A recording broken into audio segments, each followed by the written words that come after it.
വഖഫ് നിയമത്തിനെതിരായ ഹർജികൾ ഇന്ന് വീണ്ടും സുപ്രീം കോടതിയിൽ. വാദം തുടരും. ഇടക്കാല ഉത്തരവിന് സാധ്യത. ഹർജികൾ പരിഗണിക്കുക ഉച്ചയ്ക്ക് ശേഷം.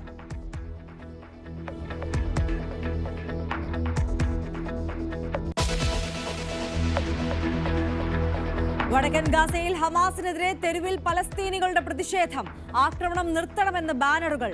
സ്വതന്ത്രമായി ജീവിക്കണമെന്ന് മുദ്രാവാക്യം. ഹമാസിനെ പിന്തുണച്ചവർക്കെതിരെ അമേരിക്കൻ ഭരണകൂടം. വിദേശ വിദ്യാർത്ഥികളുടെ വീസ റദ്ദാക്കി.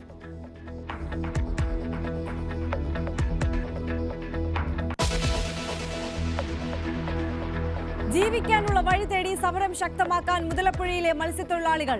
മന്ത്രി മുന്നോട്ട് വെച്ച നിർദ്ദേശങ്ങളോട് പൂർണ്ണ യോജിപ്പില്ല. പൊഴി മുറിക്കണമെന്ന സർക്കാർ ആവശ്യവും തള്ളി. ജോലി നഷ്ടമായ മത്സ്യത്തൊഴിലാളികൾക്ക് നഷ്ടപരിഹാരം ആലോചിക്കാമെന്ന് മന്ത്രി സജി ചെറിയാൻ.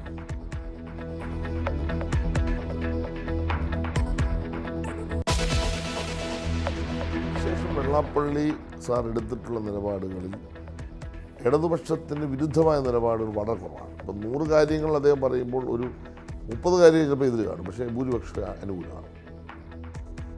മുഖ്യമന്ത്രിക്ക് പിന്നാലെ വെള്ളാപ്പള്ളിയെ ശരിവെച്ച മന്ത്രി സജി ചെറിയാനും.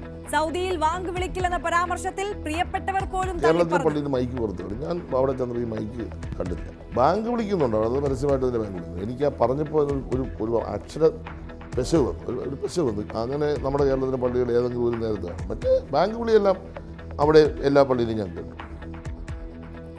രാജിക്ക് വഴിവെച്ച ഭരണഘടനാ പരാമർശത്തിൽ ചതിക്കപ്പെട്ടെന്നും മന്ത്രി. ഞാൻ ചതിക്കപ്പെട്ടു പോയെന്നുള്ള വസ്തുത വേറെ കാര്യം, അത് പുറത്തു കൊടുത്തു. യഥാർത്ഥത്തിൽ ഞാൻ ആ പറഞ്ഞ ഫുൾ ടെസ്റ്റ് പ്രസംഗം കേട്ടാൽ ഞാൻ ഭരണഘടനയെ ഒരിക്കലും നിന്ദിച്ചിട്ടില്ല, അവമാനിച്ചിട്ടില്ല. ആ ഫുൾ ടെസ്റ്റ് കേൾക്കണം. മന്ത്രിയുടെ തുറന്നു പറച്ചിൽ ന്യൂസ് 18 നൽകിയ അഭിമുഖത്തിൽ.